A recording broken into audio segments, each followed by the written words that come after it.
წესით დარიგით ეს ვიდეო არ უნდა დადებულიყო, უნდა დადებულიყო საერთოდ სხვა, ვაფშე სხვა ვიდეო, სახლის ვიდეო და ბინა უნდა დამთავრებულიყო. რაც მე ამაში მოჯმულია.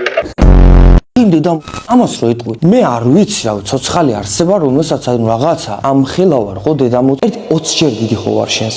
შენ დედამოწ. ისე კიდები იქნება და შენზე ვარ და დედას კი ფოტოები გადამაღებინე, აქედან ვოგიეუბნება, არა ძმობას გაფიცებ 2 მაქს დაგიმატებ და ოღონდ შენელი ეგ დედამოწ მოიშორე და გოგომ, ანუ ადრიანა ლიმა გამოწია, ერთი წუთი შენ შემოგევლეო და თვითონ გეი არა ამ წითელ ხალიჩაზე ესე და ისეთ მასწავლებელთან შევედი, რომელიც მაგინებდა, არ ვიცი რატო გადაწყვიტა. ისეთი ტიპი იყო რა, საყვარელი ბაბუა იყო. მაგ რა და შემოხაზო. მეუბნებოდი, არ ვიცი, შეგამოყებულო.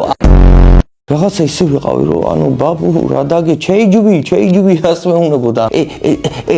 დებილია ეკეთილმოწმული და დავჯექი მანქანაში და ახლა გამოცდელი მისმევს კითხვებს, რომ აბა გიორგი, საიდან შევამოწმოთ საბურავში წნევის დონე? ახლა ამ კითხვების გამო ნურსად ნუივლით რა YouTube-ზე დევს ვიდეოები და ქედან ისწავლით.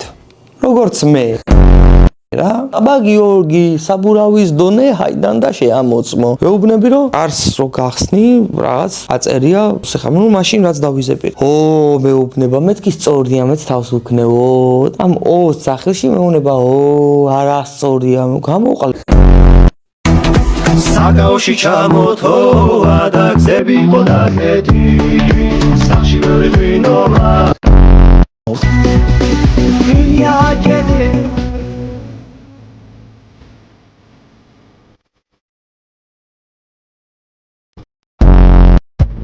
მერე ბიჭო აი ჰომოფობს მეძახიან, ჰომოფობი რა შუაშია პროსტ. თუ ფაკისტატო რატო დაიხადე? რატო? დაგინდოდა. მე დანების შიში მქონდა ადრე და დაუძლიე ბევრი ლიმონი დავჭერი. ვიცით ზოგადად რომ კაცები ანუ რით მოძრაობენ 90% და აი შენი მათემატიკის კალკულაციების კაცები 90% მოძრაობენ რას ნიშნავს? დანარჩენ 10%-ს რაბი? ლადო, არ გცხვენია? წადირა. იჟიმა